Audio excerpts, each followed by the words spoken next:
Hello, and welcome back to A Wise Mind podcast, presented by Sabino Recovery.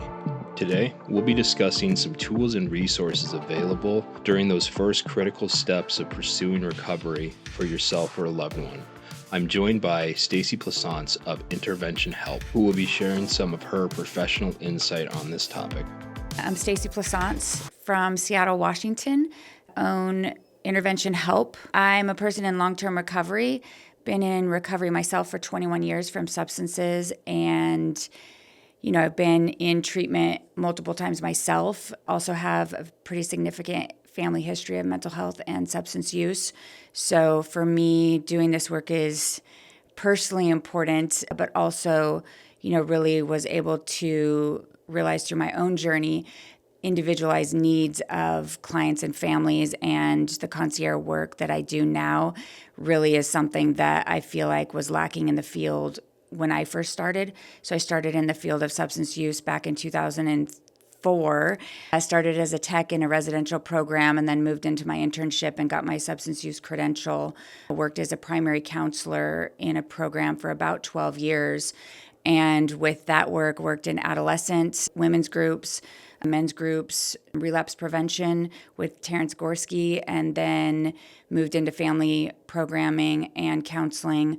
With all of that work and seeing all the intricate growth and opportunity that families and individuals got, really realized that I wanted to expand the work that I was doing and reach a larger crowd. My passion really was in the brain chemistry and the genetics of alcoholism and substance use and how that affects generational families with trauma. So I went back to school, got my bachelor's in marketing and my MBA in healthcare management, and then moved over to Seattle from Eastern Washington. So the whole time I've been in the field, I've been in Washington. And when I moved over to Seattle, I was able to have the opportunity to open an outpatient and sober living. Did that work for a number of years. And then, as we all did, faced some challenges in 2020. And there was a huge need in the field for much more private work with families. So started working with an interventionist, and we really did some deep work with families, individuals with mental health, substance use, staying on longer term, doing client placement, doing concierge work where we just, focused on outcomes and long-term outcomes, and doing family coaching, case management, client care, coordination, and intervention work. We adapted that work from Johnson model or surprise intervention to invitational model. And with all of that, I feel like the work that I've done throughout my whole career, I just really focus on the person-centered work, engaging the client, and focus on respect and dignity whenever working with families and clients. So that's what I've been doing now, and moving up to 2024, just kind of growing my business. With Intervention Help, we do a lot of family coaching, client care management or case management, and transportation along with intervention. So, what made you switch the model of intervention format that you utilize now? The big push was really for me feeling like rapport and authenticity and transparency are the core foundation for me, integrity. And I felt like as a person in recovery, how would I have reacted to somebody, my family, approaching me on some of these really sensitive issues. And we felt like giving them a little bit of warning and giving them some prep time and being able to collect their thoughts, their feelings, and come forth with some solution on their own of what they wanted to bring to the table in a conversation with their family about some pretty sensitive information and lifelong changes and commitments. And so, we decided to give the person of concern 24 to 48 hours notice so that they could really understand that the conversation we were having was different than the conversations they'd had in the past, and that we really wanted to hear their story and their insight into what kind of solutions they were looking for. And so during the process, we come with some solutions and some ideas of the treatment plan or options that we'd like to see in the recovery decisions. And then we're able to listen to them and be a little bit more nimble in the process and negotiate what our goals are for them and what their goals are. And we just have had like a 98% success in getting them to engage with us. And that means like whether they choose to engage that day or they take a day or two and think about it and we adjust the plan and they move forward. But, with that, our team doesn't have to backpedal and build that trust because they've already felt betrayed by us, but they already understand that we're different from other models and that we really want to hear them and that this is their life story. So they get to make some autonomous decisions in that. Can you speak a little bit about the impact that you see and have experienced with your clientele having an interventionist and having family coaching on board? Yeah, that's one of the biggest hurdles, I think, when I was a primary counselor is the lack of family involvement or the lack of support that the family was getting on the other end. And that's not just the treatment center or the community that they were in, but a lot of times the families just wanted their loved one to be fixed. And they compartmentalized that and they didn't understand that it was a family systems disease, that it was genetic, that it was generational.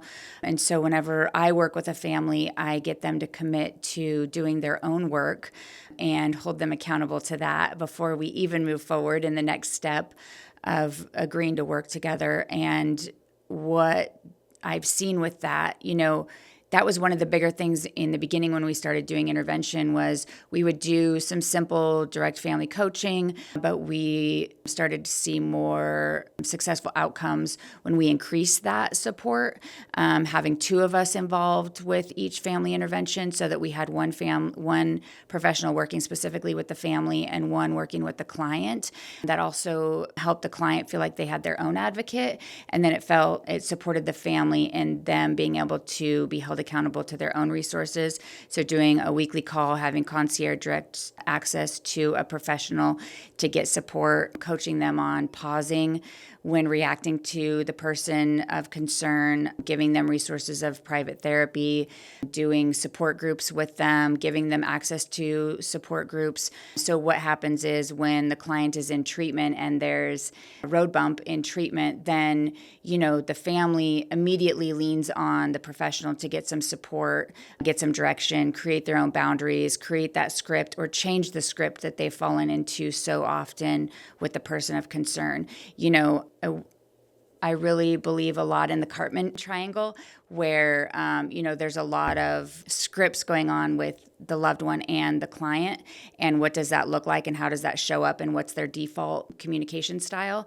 So we work a lot with that, changing those scripts and changing that. And then also I went and did a relationship coaching certification and really learned a lot about attachment style. So we do some of that work with the family so that they can really realize, their patterns of attachment and start to change some of that or identify where they struggle with the boundaries or why they continue to enable, rescue, get enmeshed with the client, or why they get so detached at times where the client feels like there's lack of support from the family. So we're really able to kind of do the work with the family while the client's doing their work. And that supports the client also in feeling like they aren't the only ones with the problem and that the family is doing their work and the focus isn't completely on the person of concern or the addict or the person with the mental health illness. So the outcomes increase significantly because, they have us on the back end when a client wants to leave treatment earlier is making excuses, and we're able to coach them through that and looking at kind of the deeper issues so that we can, help them have some more healthy responses. That's definitely a common pain point that I've seen is we have a client here doing all this work to go back to a home environment that has, for the most part, remained unchanged and fall right back into a dysfunctional cycle. Having the family, providing support to them and having them do their own work, even if that work is boundaries, it's so critical. Can you tell me a little bit about the assessment to determine an individual's needs when you're working with a family who has a loved one who's in need of some form of treatment? How do you separate what you're hearing from the family, what you're getting from the client themselves, and your clinical recommendation? Whenever I get the first call, I'm always just starting with an assessment. If a family calls me, I schedule an hour-long consult, and I make sure that, I'm taking notes on everything. I have a lot of key questions that I'm asking, because a lot of times the family gets into a lot of storytelling, and I'm picking pieces out of all of that, asking very specific questions about their mental health history, their diagnoses, their medications they've used in the past, substance use, what has worked in the past, what hasn't worked in the past. I think the biggest key for me is doing a deeper dive on who they were before the problems started arising, or have the problems been there since adolescence, and have they gotten worse. I take a look at the whole person, whether that's activities, sports, family relationships, geographic changes, education. I look at everything. And then not only do I talk to that person and get kind of a general scope of what's going on, but then I always like to talk to at least 2 other family members. And whenever I do the consultation, the next step is just kind of assessing if I'm the appropriate person, if there's too much mental health, if there's eating disorder, active suicide ideation, active or past suicide attempts, just things like that, self-harm. I want to really assess if I'm going to have the resources available and be the appropriate interventionist or person to work with the family and the client. I'm looking at how much family support there is, how much the client has support in their immediate support group, if they're already in therapy, all of that. And then, this is something I tell families all the time is, we can make all of the assessments. We can make a perfect plan, get the script right down to the wire. We can, look at all of the details of the day of the intervention, what treatment options there are, but the client may come in and completely hijack the whole thing, and we have to be nimble and pivot to meet the client where they're at that day. And if there's some information that comes up that day, we're going to have to reassess and potentially change up the whole plan. And I think for me and my team, everybody on my team has 10 to 15 years experience, maybe even 20 years in the behavioral health space. And so we really have a network that works for and with us to pivot to different treatment plans if we need to. Like if a specific treatment center refers to us for an intervention or with a family, a lot of times we're assessing if that's the right or the appropriate treatment placement. And the treatment centers that we work with trust our evaluation and assessment.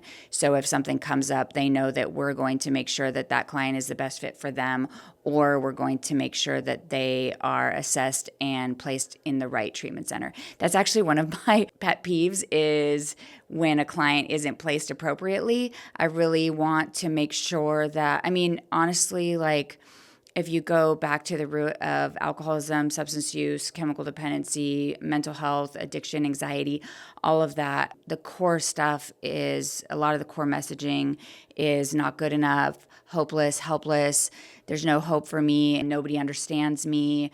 I've tried things before and nothing's worked in the past. And so the last thing I want to do is send them to a treatment center where they go to and it's not the right fit. And again, that validates their core issues of, I'm not helpable, and they become treatment resistant.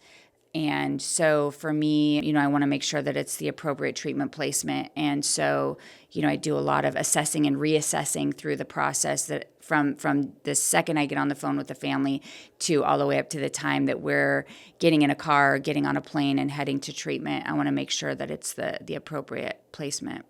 Nothing saddens me more when I'm working with a client to hear they've been through 5, 6, 7 treatment centers and are so jaded and disillusioned about the experience and coming to it with such low expectations, when it can be such an impactful moment and a path diversion. For me, another very important factor is I want to put my feet in every treatment center that I refer to. I won't refer to a center if I haven't been there, and I frequent the centers that I refer to. I go back because things change, clinical teams change, modalities change, their program, everything. And so for me, it's not just about what's on paper for the client. It's also, I go into families' homes, I meet them, they send me pictures. I get to know the client from who they were when they were a child all the way up to who they are the day that I meet them. And then when I meet them in person, I may just have a gut reaction that, this center seemed like the right fit with the family and everything checked the box. But when I met the person, I just had a gut feeling that they may do better in this environment or have a better feel or reaction from just being at the center. Sometimes you need a smaller, cozier, lower census in the milieu, whatever that is. So I just think it's really important to match also the environment to the person and all of the clinical needs. On the family side, what are some common issues that you run into, and how do you approach and resolve them? The most common issue with families I see are split families. You have a divorced set of parents with a child that are not on the same page. And of course, one parent has hard love where they just think that they should give their person of concern, their kid, hard boundaries, lots of consequences. And then you have the enabling parent or family members that really just rescue, enable, are overly enmeshed, can't let go, can't allow the person of concern to suffer any sort of consequences. And so there's just a lot of strain between those families, and there's a lot of secrets. I think that that's a huge thing is, families asking me to not tell another person or, work against each other really in that facet. So we do a weekly call with the entire team, and we make sure that we coach each family member to bring up these issues of concern, because if there's not full transparency in everything, then oftentimes there's a failure on the back end with the person of concern. We need to know everything, and everybody on the team, I call it the team, needs to know everything that's going on and every decision that's being made, because if we have one person making a decision or kind of giving one message, then the other team members are not on the same page, and then we start to have friction and conflict. So I think that that's really important. And a lot of times we just have to do extra coaching with specific people.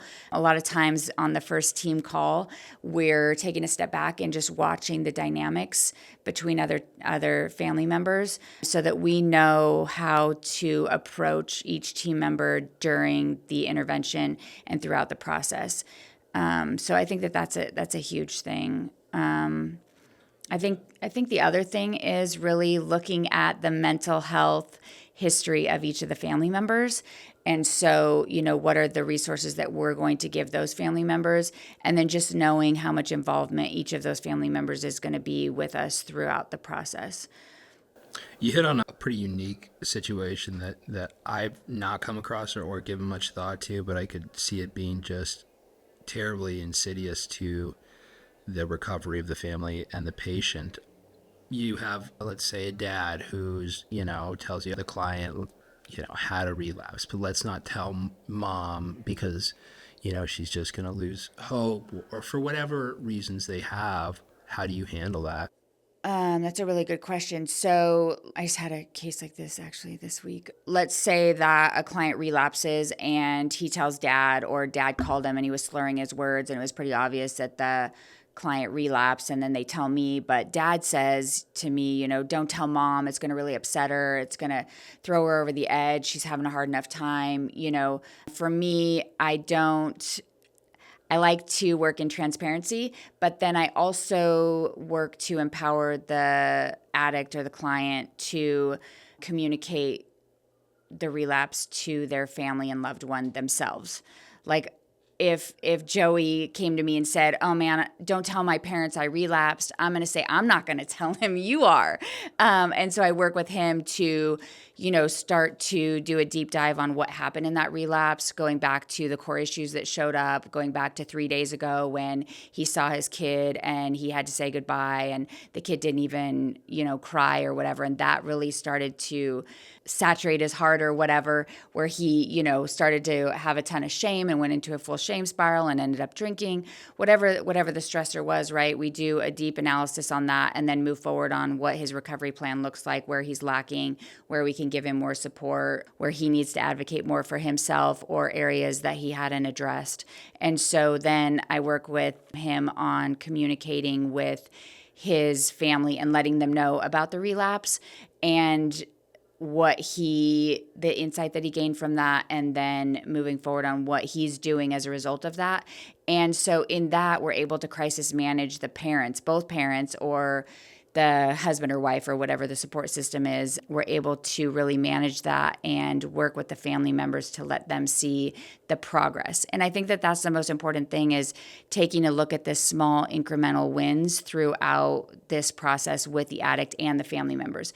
Okay, Mom, this is great. You didn't react to this, or, making it clear from Joey's end of what his fear was in telling Mom about the relapse, and so that they can kind of acknowledge each one's growth in the recovery process. So I just really want to open up communication and have transparency with that.